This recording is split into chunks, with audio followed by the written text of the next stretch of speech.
SCGPC all weekend long. Join in on the conversation on Twitter. We've got more big announcements to make for you this weekend as well. Did a lot of deck techs, a lot of interviews with these players about their deck choices, what they're up to. So if you're looking for more information about the exact 75s that players are playing and all that good stuff, you'll be able to find that more on our coverage page as we make our way through the weekend. But for right now, it is Tom Ross with the Plains and a favorite hoplite to kick off round number 1 of our Players' Championship.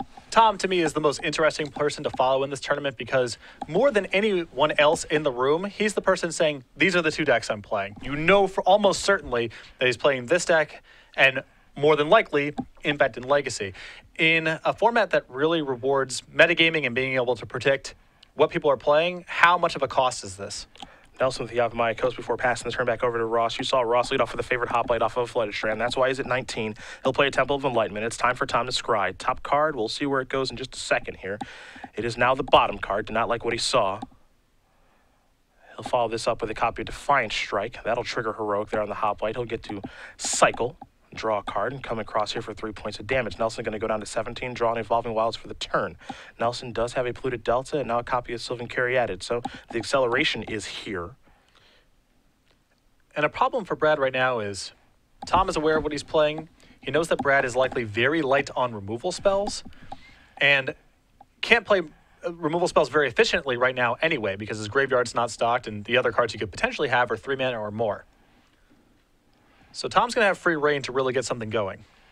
Well, Tom's going to attack here, and this is my favorite part about Tom's game. You don't know if this is a real attack, if he has nothing, is it a bluff? What is it? Looks like right now it's just attack for 2 points of damage. Brad with no interest in blocking, a Seeker of the Way, and a simple passing of the turn. Nelson going to draw a card. You can see Corsair Crewfix with Varabos in his hand. Picked up a copy of Yavimaya Coast.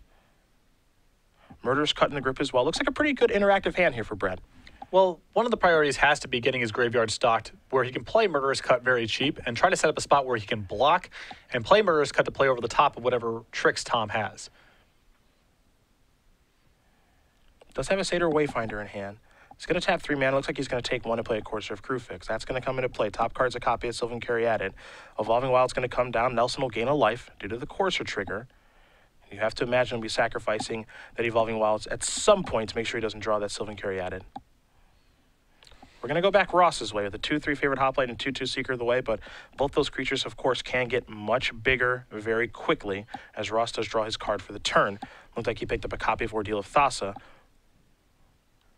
You can see why blocking is so problematic against White-Blue Heroic. The creatures just grow so large, and even if they aren't that big, there's so many tricks inside of combat where blocking is never a good proposition, even if it looks like you're the one favored. Ross, his turn's always interesting to watch as he kind of goes through the permutations of what he can do, and then when he finally figures out what he wants to do, he moves very quickly. It's not just about what he wants to do, but also what he wants to bluff.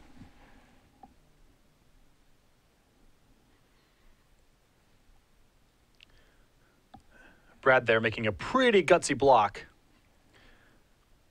And I think part of this is Tom is known to bluff a lot. And so I think Brad is more inclined to call there than he would against an unknown opponent. There's a quick block. Defiant Strike kind of blows that up a little bit here, though. There's also an incentive for Brad to block because in the worst case scenario, his Corsair dies, he has another Corsair in hand, and they're not worth that much in multiples. And it's another card in the graveyard to try to get to a spot where Murderous Cut becomes efficient. Now you saw Brad block there and then sacrifices Evolving Wilds. Going to get his life, obviously, and then reveal Thoughtseize. Then his Corsair's going to die, but knowing that Thoughtseize is coming provides both players with information. Brad knows that's his draw for the turn, and Tom also knows that now too. And that might cause Tom to say, you know what, I'm going to deploy something that I wouldn't otherwise, but he will just pass the turn back right now. It's a lot of information. Also, that Thoughtseize allows Brad now to get to 4 cards in his graveyard, so the Murderous Cut is as efficient as possible. So a turn of, say, Thoughtseize, Corsair with a black mana up is available to Brad. Not a bad turn at all. Not a shabby turn. Still may not be enough to get him out of this. He's definitely behind right now, and Tom has a lot of cards in hand. Nelson.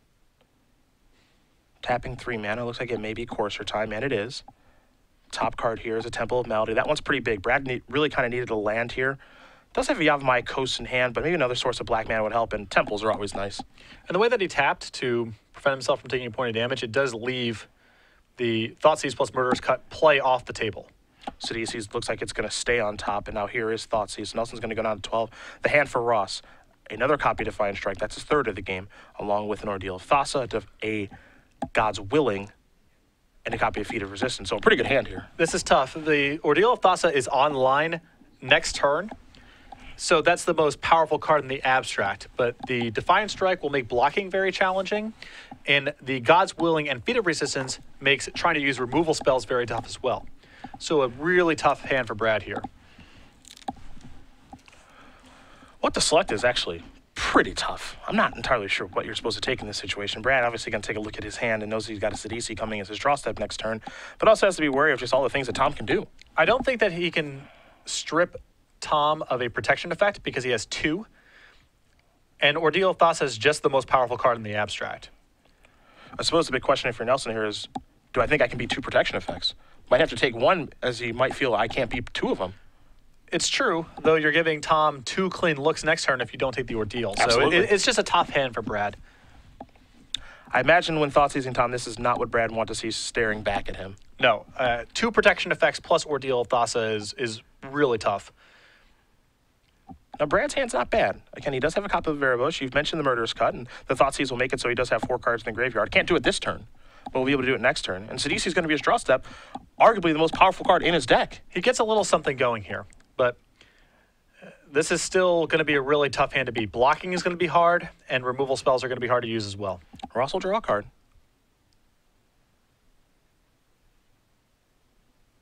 Battlewise Hoplite's what he's found.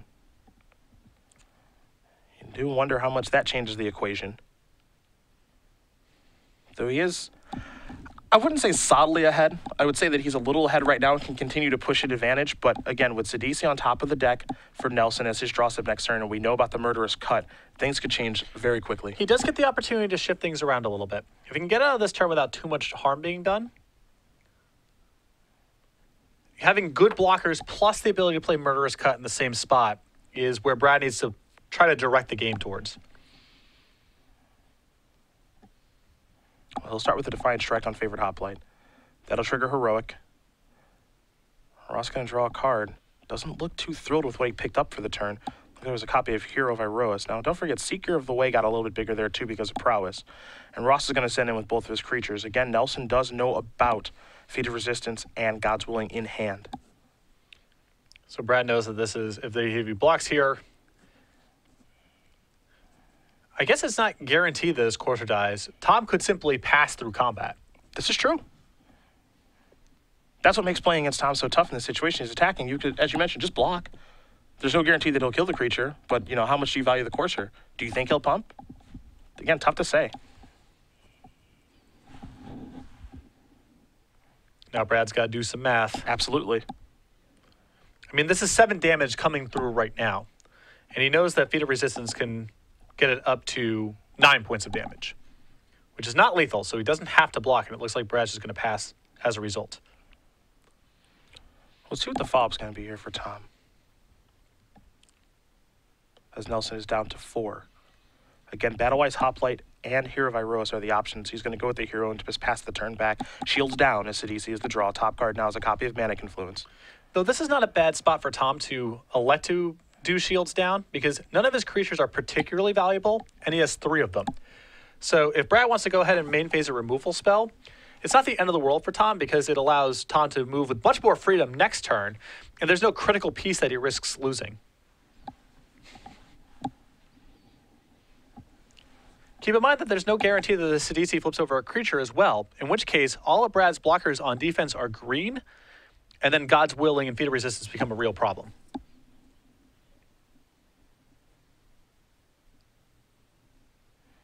This is going to be a tough turn here for Nelson. You have to imagine this one's going to take a little while.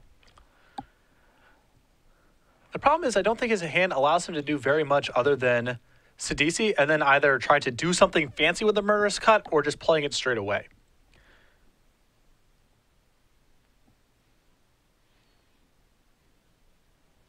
Because Whip of Erebos is a non-starter. That one's off the table. That's not going to be something he's casting this turn. I can't imagine.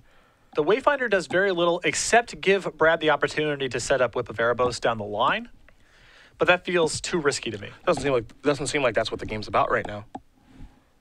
Now, if he gets to a point where he can start whipping things back, you have to imagine Nelson's already won that game. But we're not at that point, and truth be told, I don't think Tom ever wants to get to that point. And the easiest way for Brad to do that is through Sidisi anyway. Mm-hmm. You know, that's going to incidentally get something good in the graveyard, most likely. If not this turn, then somewhere down the line. These are two players that, you know, they like to bluff. They like to get into the head of their opponents, make them maybe outthink themselves. And they're such good friends that you have to imagine they know that about each other. I think that's part of the reason that Brad initially blocked with the Courser earlier, because he just knows it's in Tom's range to be firing in with a 2-2 into a 2-4 with nothing. Yep. Top card's a Murderous Cut. Brad's going to have to turn that over.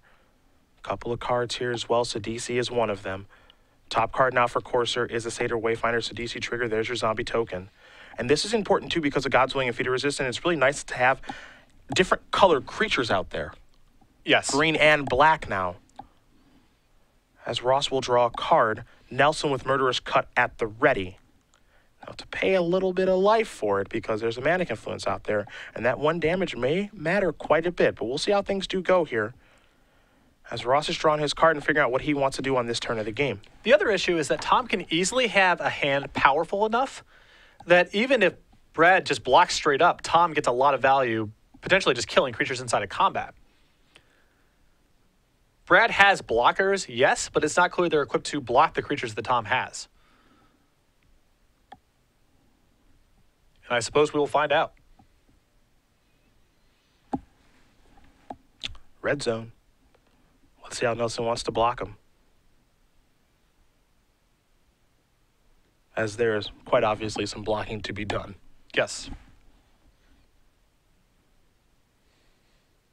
Keep in mind, Brad's still aware of the protection effects in Tom's hand.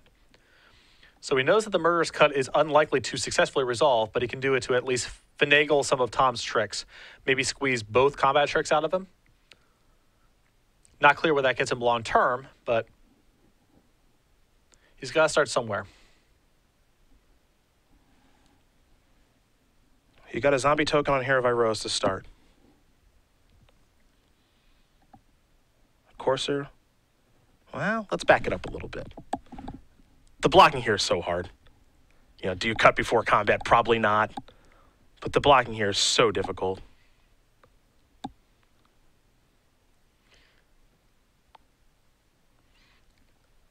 And this is what's so powerful about this white-blue heroic deck is just, it's always trying to put you in this kind of squeeze, right?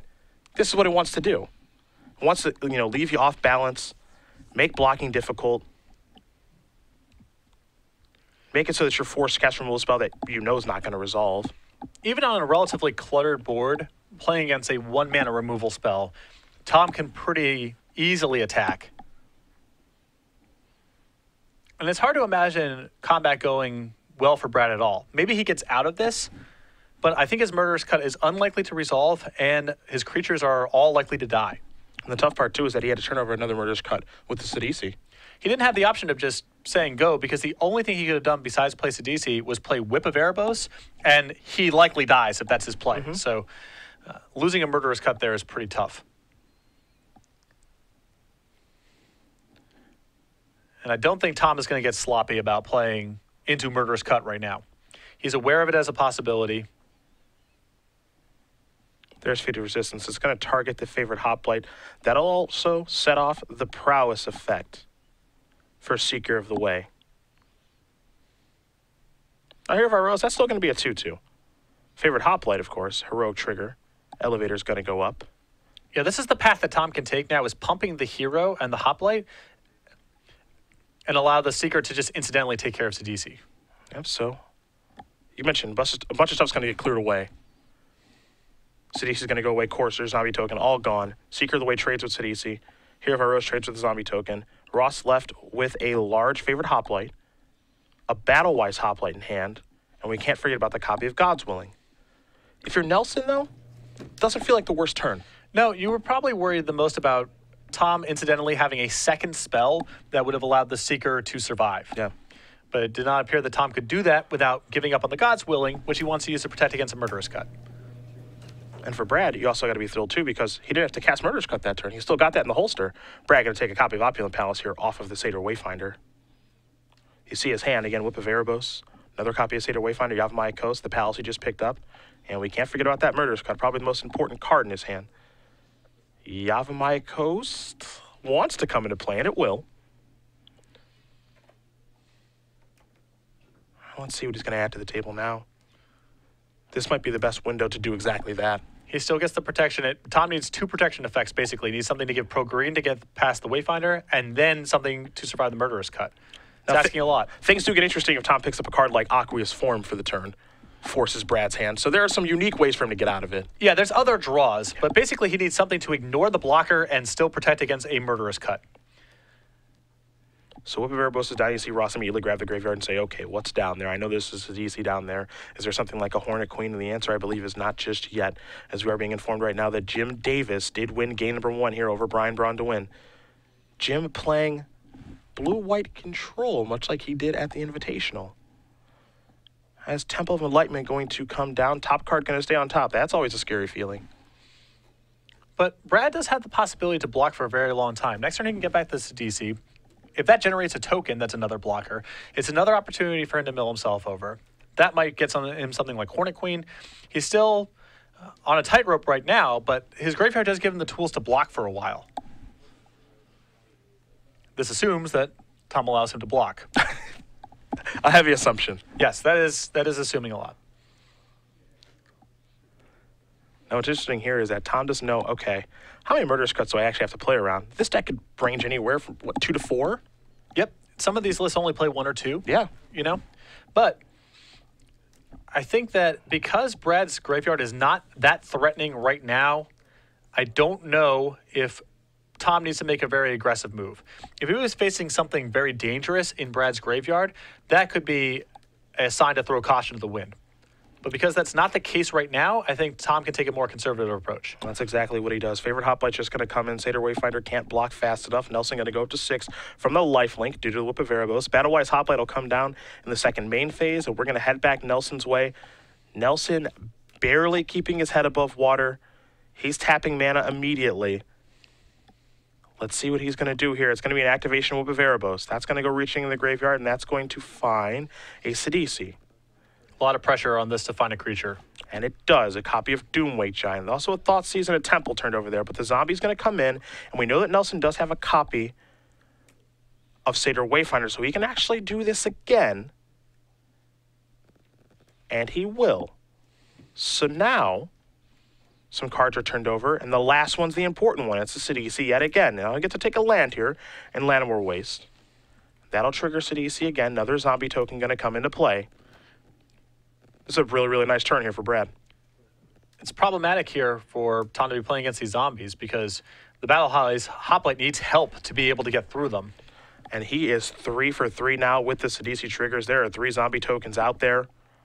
Let's not forget as well that that creature does have lifelink. Tom is going to block and cast a God's Willing on his Battlewise Hoplite. And what that leads me to believe is that, okay, I need some help. I need to scry. Yes.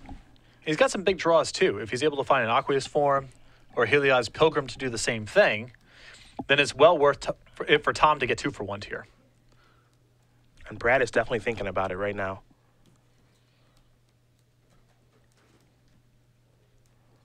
But what a big turn there for Nelson. You can see some of the appeal of playing the Sultai version of this deck as opposed to playing the Abzan version. That's the kind of turn that you can have when you have Sidisi in your deck. Sidisi does allow for some things that, say, Siege Rhino cannot. And this sea of blockers is really important for Brad. So it's not a cosmetic change. Not only blockers, but potential attackers and lifelinkers to get that life total high.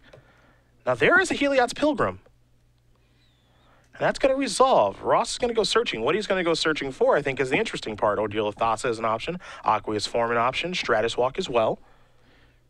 Now the question is does Tom even respect the possibility of Murderous Cut? Because Brad showed a lot of patience. That was not a bad spot to Murderous Cut something away. Brad has left it up for so long.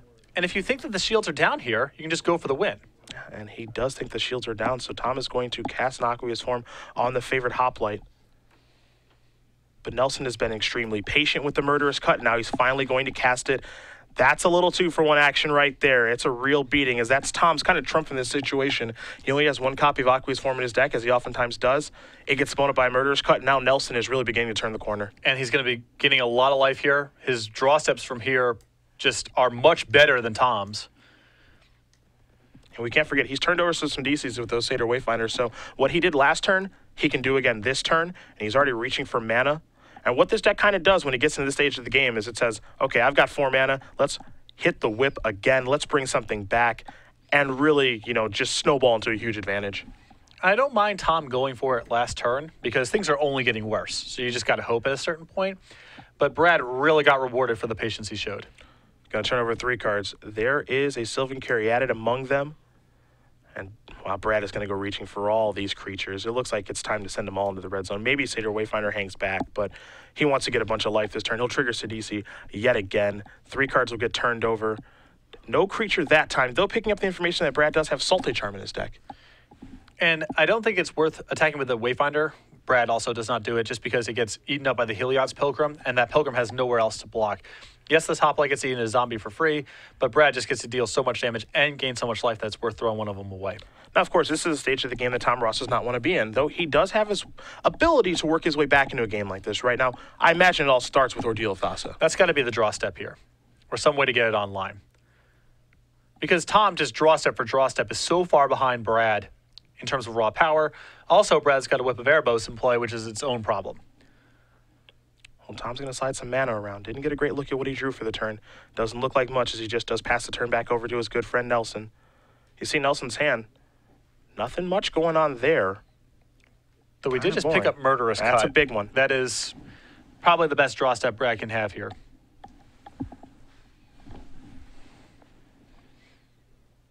It just makes you feel safe when you've got a cut at the ready. Now he's going to bring back another Sidisi with Whip, turn over a couple of cards. Soul of Innistrad among them, another zombie token. Not a bad one to turn over at this stage. Not at all. Take a look at 3 more cards. Sylvan Caryatid is a creature in there. That'll be another zombie token. Still no Hornet Queens. Brad only playing 2 copies. We usually see 3 or 4 in the main deck. Depends what you think people are going to play. Well, not having that card means, I guess, Brad also predicting that the field would be a little bit light on Obzon. Yeah. Some blocking will take place, but more importantly, take a look at Nelson's life total now.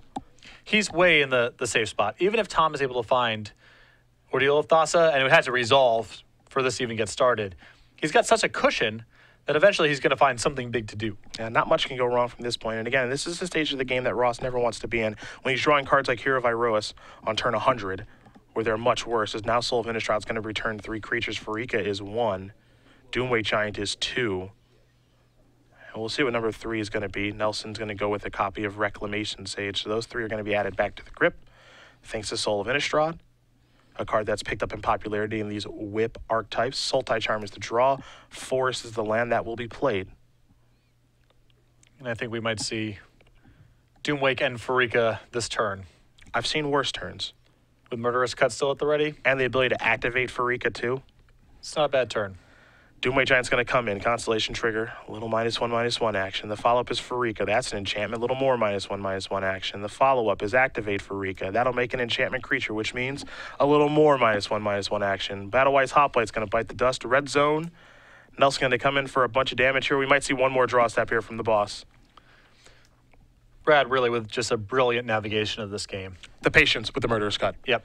I think that's a lot of players there would have just snapped off the Murderous Cut. I think the fact that Tom scried and left on the top gave Brad the information that Tom was likely going to draw something good enough to allow him to go for the kill the following turn. That's exactly what happened, and now Brad Nelson up a game.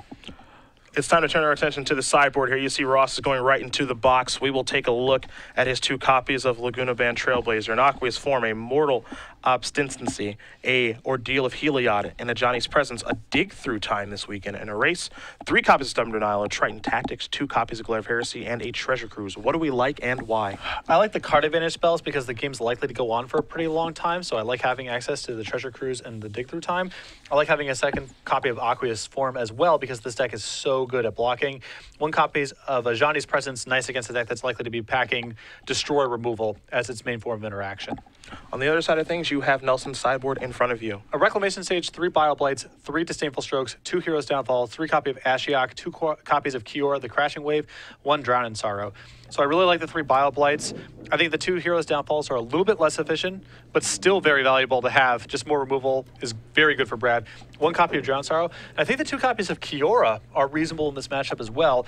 Tom's deck is all about creating one really big monster, and Kiora just plussing on his one big target could be really good. Probably not enough to win the game on its own, but when supplemented by a lot of cheap removal spells, could be a good mixture. I like that card for this tournament. A lot of white-blue heroic, as we mentioned before, and I think Kiora, supplemented by removal, is a good game plan against them. Not a card we've seen a lot of, that's for sure. That was the card where, when we rotated out, what I predicted to be a card that saw very little play, where there was going to be an uptick, Kiora was near the top of the list. That has not come to fruition yet, but I think for this tournament, a very good choice if you're worried about blue-white heroic. Well, this is the culmination of 2014, but as most do know, Season 1 for 2015 has already been announced, and we're going to see a lot of each other starting in Columbus. Remember, this is with the change to the Open Series becoming 2-day events, so there's going to be a main tournament followed up by IQs of the other 2 formats all these weekends. So we're going to have a Standard Open in Columbus, Legacy in Philly. 2 weekends later, Standard in DC, Legacy in Indianapolis to close out January. The Open Series will be going to Houston for the first time in February. Remember, Pro Tour weekend, we have regionals, so stay tuned to that. The weekend after Philadelphia, we'll be going to Los Angeles. Baltimore for our first ever Modern Open Series at the end of February. A Standard Grand Prix in Miami. Make sure to stay tuned to MagicGP.com for more information as we get closer to that event. Then a Standard Open in Dallas, and then the Season 1 Invitational in Richmond. Not too far from here. I've already got this memorized. Yeah, you're to the point now you don't even need. I don't even need the slides. You don't need the graphics. You need nothing. Well, to be fair, you're working all of them. I am working literally every one of these shows, yes. Yeah. So I suppose you should know where they are and prepare for a lot of travel. That is Season 1 of the Open Series. As Patrick did mention, 2-day Open Series events now, $20,000. Our first one was last weekend when we were in Seattle, Washington, won by Eric English. So congratulations to him on his big win last weekend. Very good turnout for that event. A lot of excitement in the room. And the Legacy and Modern IQ also well attended. Yeah. A lot of matches to be played next year. We hope you guys can join us for any of those dates as we do get prepared here for game number 2 between Tom Ross and Brad Nelson. They are in Group B. You can find out more about what groups the players are in at StarCityGames.com at our Players Championship page as we make our way through our first handful of rounds here in our group play. And as you mentioned before, we are going to have no duds. I mean, every Zero. feature match. 0 duds.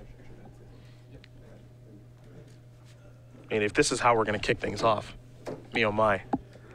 White Blue Heroic, Salty Reanimator, Tom Ross, Brad Nelson. 2 extremely skilled Magic players as they demonstrated in that previous game. Ross will be on the play here. Be interesting to see how he does sideboards. He will take a mulligan, something he's not afraid to do with this deck. We've seen him win on 6 and 5-card hands before, and it looks like Nelson's going to go back to the well as well.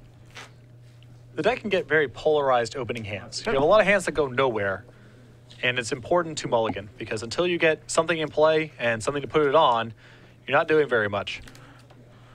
You're kind of a combo deck, I think is the best way to kind of describe Heroic. I mean, you're not a combo deck in the purest sense of the word, but you are, you know, kind of a deck that's looking for a little bit of this, a little bit of that. You're trying to mix and match a little bit. Yeah. And it's a place where Blue-White Heroic is, yes, it is an aggressive deck. Yes, you can typify it as a beatdown deck. It plays the aggressor in most matchups. But it's not redundant like most beatdown decks are. It's kind of doing its own thing.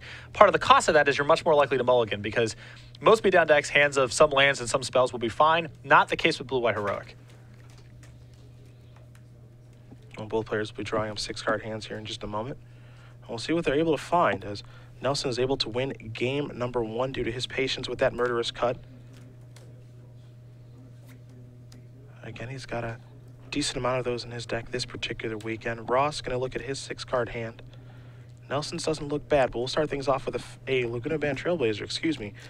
I thought it may be a favorite hoplite yet again, but it's the 0-4 instead. So this card could be a concession to 2 things. One is, he knows Brad has much more removal. He needs more creatures in the general sense. And second, he knows that Brad's going to have cards like Bioblight and Drown in Sorrow, so having a durable target against those kind of removal spells is really good for Tom. Nelson going to go down to 17. It's a Thoughtseize. We'll see exactly what the boss is working with. A Seeker of the Way, Heliod's Pilgrim, an Ordeal of Thassa, and a Flooded Strand. Very good mulligan. Solid opening hand here. Brad again going to take the Ordeal, which is one of the more powerful cards in this deck. But Heliod's Pilgrim and Seeker of the Way gives Tom a pretty nice curve, if a bit slow. Ross will draw. Didn't get a great look, though we do know he has a second land to play there in Flooded Strand. He will sacrifice that right away, likely searching up an island. And there that island is. Nelson, you can see his hand. Satyr Wayfinder and just lands. You want to know why this deck also went from, you know, kind of part-time block player to a real thing in Standard? Part of it's Flooded Strand. The mana in the white-blue builds typically was really bad, close to unacceptable for a constructed level deck. But Flooded Strand is just what the doctor ordered because it's sensitive for white and blue mana early on. Satyr Wayfinder will take a forest. Brad revealing a little bit of his sideboard there. Kiora the Crashing Wave, along with a Satyr Wayfinder and a copy of Land of War Waste, are the cards that are placed in the graveyard. Nelson's hand right now, again, 5 lands. Not that the boss knows that, though the boss did peel a land for Heliod's Pilgrim, and he will go a-searching. And there is Ordeal of Thassa. Nelson will draw. It's a Yavimaya Coast. But we know that Tom's shown a lot of respect for Brad's ability to play tricks before. So just because Brad's, you know, we see his hand, we know he's in trouble right now. His hand's just lands. Tom still might deploy his cards pretty conservatively here because with all that mana up, you could be looking at Sultai Charms, Hero's Downfalls, Murderous Cuts. Well, he's not afraid. Or you can just do this. Yeah. To be fair, he could have a card like God's Willing in his hand, but you know, I like the approach of just, look, I'm moving in. I'm doing my thing. Now he plays Ordeal of Thassa. That'll trigger the Prowess on Seeker of the Way. It'll also trigger the Heroic on the Trailblazer. So now that's a pretty decent attack there for 2, 4, 5, 6, yeah, 7-ish points of damage as Nelson did pick up a copy of Bile Blight. And as you mentioned, Bile Blight not great against the 0-4. It's part of the problem with damage-based removal spells. We can lump Bile Blight into a camp with cards like Lightning Strike and so forth, where it is good to have interaction early on against white-blue Heroic because, you know, you need to contain the early creatures. But as time goes on, the creatures get so big that those removal spells are no longer effective. And the major target in play right now, which is that Trailblazer, Bile Blight offers no protection against. Bile Blight's going to go after Seeker of the Way on Nelson's turn right now. He does have to take 1 to cast it, thanks to Land of War Waste. You see Tom going to do a little bit of math here, see how much this matters. He may have a God's Willing in his hand to save his Seeker of the Way in this instance. This is the spot where your opponent's asking you, what are you at? And starting to count, not a good sign. Nelson going to come across here for 1 point of damage before passing the turn back over to Ross. Ross will draw a card. Here is the attack, trigger the Ordeal. 2 cards coming here for the boss. Right now, it's just an attack here for 4 points of damage. That looks like that may be all that it is. You can see there's a God's Willing now in Ross's hand. There's a Temple of Enlightenment. Top card becomes the bottom. And now a Favorite Hoplite and a passing of the turn. Nelson will draw, and he'll pick up all of his cards and move on to game number 3. Tom Ross will win game number 2 here over Brad Nelson. White Blue Heroic and Sultai Reanimator headed to game number 3. And I think this is going to be a spot where Brad's sideboard package really comes into play because he has the opportunity to cast removal spells on the second turn. That's really important. He also has the opportunity to play an Accelerant into Kiora, which is a draw I think Tom's really going to struggle with. Well, these players will get ready for game number 3. Maybe change some things up for sideboarding, but we just talked about quarter 1 for season 2015. Now we're going to talk about quarter 2, which is a shorter season, but it's going to be a fun one nonetheless. I know we'll be heading to Syracuse for that. And finally, no disrespect to Providence. I like Providence just well enough, but Cleveland, baby. Finally we're going to home. Cleveland. Yes, sir. Me and you will be doing that show in April. Providence in between Syracuse and Cleveland. Seattle at the beginning of May. A nice 2-week stretch for you there, going home to Cleveland and then to your current hometown of Seattle, Washington. Now, I'm setting big goals for Seattle. I'm looking to improve on my 4-3-2 record from Portland. Just a few weeks ago. Not showing up would be an improvement on 4-3-2. You know, I don't appreciate that. I don't really appreciate that. I think I can do better than that. We'll be in Dallas. You'll be skipping out on that show, but I will be joined by Matthias Hunt. Legacy Open Series in Worcester, and then we'll wrap it up back in Ohio, just like we should be, with a Modern Open Series and then a Modern Standard Invitational event there at the Origins Game Fair. For someone who complains so regularly about how frequent we go to New Jersey and how not often we go to Ohio, Q2 should keep you placated at least for a little while. I will try to not complain that much during Q2. Q2 was built around me, but why does Q2 have to be the shortest one? How about that? That's not fair. It's true. Why can't I get the long season? Why can't we go to Cleveland twice? I can find reasons to complain. Do we need to go into why we don't go to Cleveland twice? Well, I feel like you're going to say What's your something question? negative. No. It's just I you know, felt we can only go to the same place so many times. I feel like there are some negative things to be said here. No, I don't no. need the negativity. Cleveland's great. I We're didn't- great. I didn't know if your question was rhetorical or not. As far Why as don't we go to Cleveland more often? Well, we could answer that or not. You want to leave it in the air, we can do that. But I prefer to leave it in the air. All right, cool. I have a feeling I know where this is going. let this one hang a little bit. These two players are in Group B. They are also joined by Chris Van Meter and Stephen Mann. This is kind of our group of death here. Not to sell any players short, but this is a very, very difficult group. For Group A, we have Derek Sheets, Brian Brondwin, Jim Davis, and Logan Mize. You can see behind Tom Ross, Davis and Brondwin are doing battle right now. Davis currently up a game in that match. Group C, we've got Reed Duke, Kevin Jones, Gerard Fabiano, fresh off his Grand Prix win, and Kent Ketter. And then Group D, Season 4 Invitational Champion Dylan Donegan, Joe Lissette, Ross Merriam, and Jeff Hoagland doing battle over there. And I suspect that Gerard and Reed work together because their standard deck lists are quite similar and they're very good friends. Yeah, I imagine that's the case. So I think we're going to see very close to a mirror match in Group C in a little bit. Yeah. Game number 3 is where we're headed here between these two good friends, Tom Ross and Brad Nelson. Ross back on the Pro Tour, so that should be a lot of fun. And then Nelson, he's been on the Pro Tour for a little while here. So we'll see if these players do prepare to work together maybe for the Pro Tour. I know they may have had some conversation in getting ready for this event. Although Tom, maybe not the most helpful person to test with for this sort of event because you know what he's doing. You're not going to talk this man off of this deck. He just does his thing. Just does his thing. Just the planes to start things off here. Nelson with an Opulent Palace, now Llanowar Waste. And this is a Satyr Wayfinder. Take a look at the top 4. Temple of Mystery, a Swamp, a Reclamation Sage, and the Yavimaya Coast. We'll see what land Brad wants to pick up here as he does have 3 pretty different options. This is a great opening for Brad. This ensures land number 4, which means that he gets to play either Kiora or Sidisi on the 4th turn, depending on how he feels. And he's also filling up the graveyard for a Murderous Cut in hand. Tom going to cast a Defiant Strike there on the Satyr Wayfinder to draw a card and pass the turn back. No turn to play here for Ross. Does make you wonder what his hand is. No Hero of Iroas, no Seeker of the Way, no favorite Hoplite, no nothing. And possibly no blue mana. Mm-hmm. Nelson with land number 3, which is an Evolving Wilds and a passing of the turn. We saw him pick up a swamp from the Satyr Wayfinder. So as you mentioned, land number 4, not a problem. The question is what he'll play on his 4th turn. One of the 2 copies of Sidisi in his hand or the Kiora. As Ross has drawn another Plains. I think there's a pretty powerful argument here if Tom casts a creature to try to Murderous Cut it just to bleed out a trick, untap and play Kiora. Start to lock the creatures up that way. I think that it's going to be really tough for Tom to beat that card if he doesn't have much of a board built up. And I don't know if I've seen this card out of many Sultai Reanimator sideboards. It seems like a long time since we've seen it. And when I saw that card on Brad's deck list, I thought that makes a lot of sense. Hero of Iroa is going to come down. Evolving Wilds will be sacrificed. We call that a working man's fetch land. Is that the best way to describe Evolving Wilds? Poor man's fetch land. Sure. Working man's blue collar fetch land. It gets the job done. Quick update for you guys on our backup match. Hopefully we'll have time to jump that way. Brian Brondwin and Jim Davis heading into game number 3. This is a Sidisi. Take a look at the top 3 cards. It's a Doomway Giant, another Sidisi. Zombie Token's going to join it. We're going back to the boss. The boss will draw.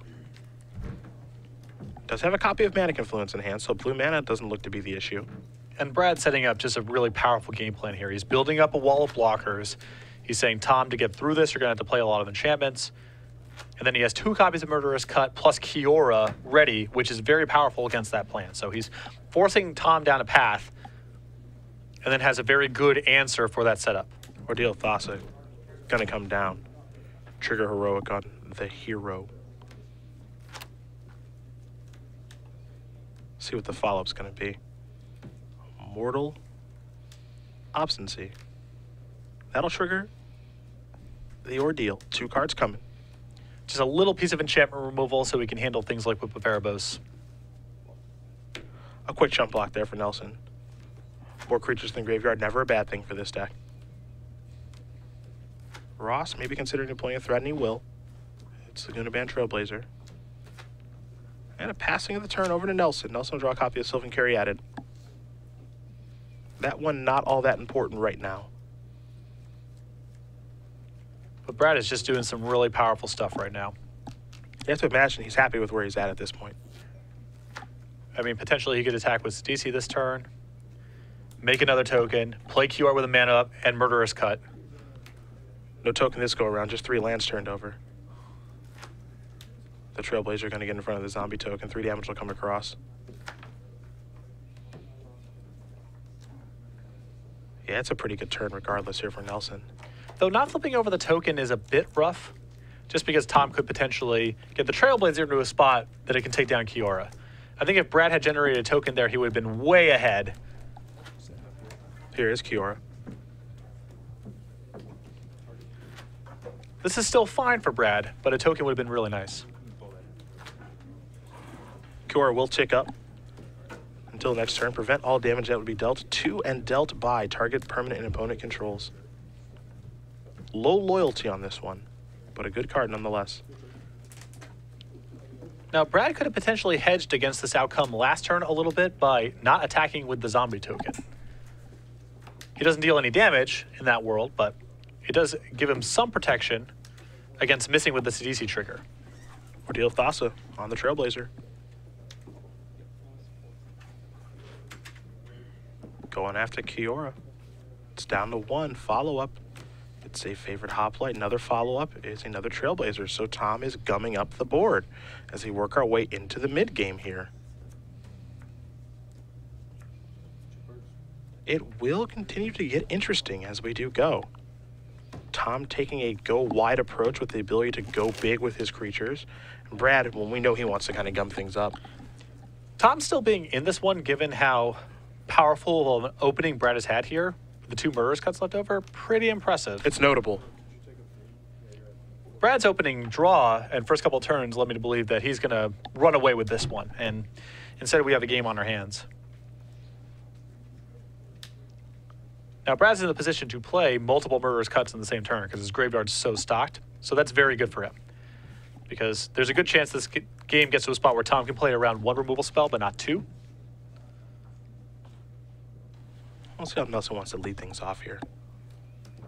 Looks like he's going to start with Murderous Cut for just 1 mana. He's going to go after the Trailblazer.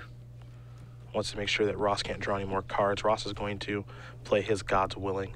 See if Nelson has a response. It looks like he will, so. Perhaps it's time for another Murderous Cut here. Looks like it's going to be the 2 mana version.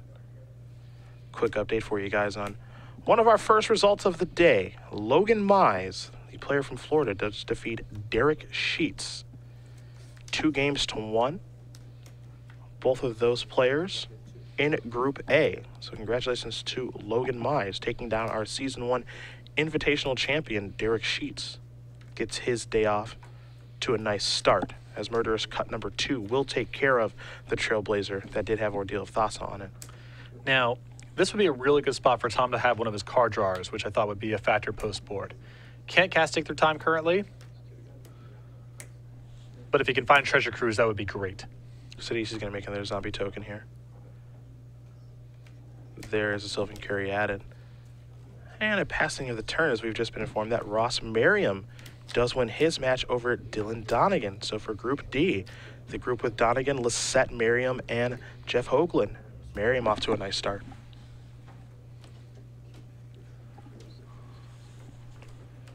And now, Joe Lisette gets the job done in Standard, not Legacy, where we expect him to get quite a few wins. Takes down Jeff Hoagland 2-0. Joe Lisette's got some Standard chops. 2 Open Series wins to his name, and a lot of Invitational success as well, and those are multiple format tournaments. Yeah, think about it. Last weekend, he lost playing for top 8 in the Invitational when we were in Seattle. Dual format tournament, as you mentioned. I think that for all the respect that Joe gets in Legacy, he's perhaps the most underrated Standard player that we have on the Open Series. And that's just kind of an effect of his success in Legacy. The boss did Treasure Cruise and play Hero of Iroas before passing the turn back, but Nelson's doing a nice job of gumming things up here as he draws a copy of Hornet Queen. And is that 7 mana exactly with the land in hand? I think that's almost how you draw it up. Kiora is a nightmare for Tom. It's bad news. It's really bad news. And it's funny because it's just a card we haven't seen very much of. You know? With how powerful this card was and upon its release, and, I was excited about it. A lot of the Magic community was to see that card come out, and just hasn't done a ton. But this is a great spot for it, that's for sure. In this matchup against White Blue Heroic, there are just some cards that Heroic has a lot of problems with. They try to build one monster, and Kiora is really good against one monster.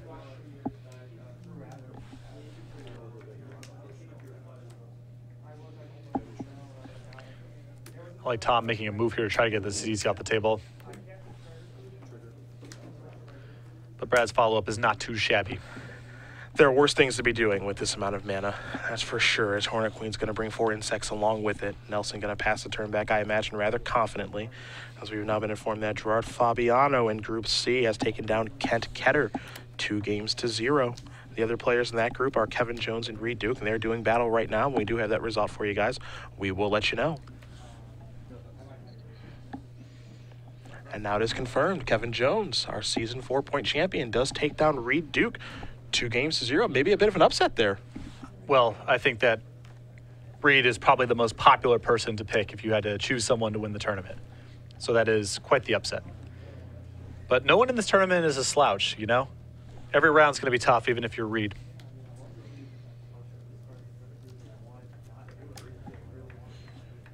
If you're the boss, how do you work your way out of this one? I don't know if there's much of a path. I think... Look at Brad's life total. I mean, even setting aside how far he is behind on the board, Brad's winning the damage race as well. Yeah, he is pretty far ahead. Boy, God's willing here.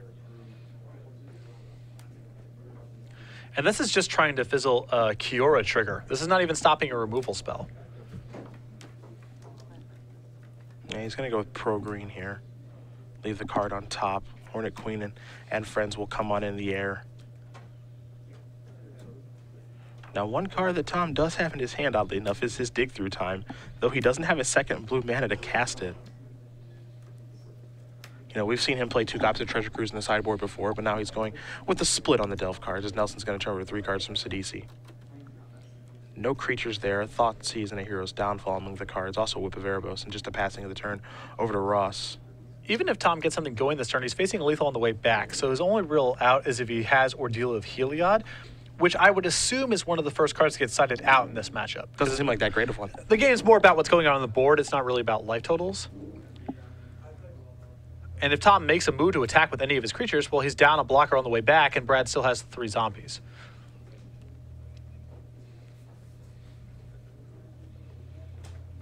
Well, coming on in.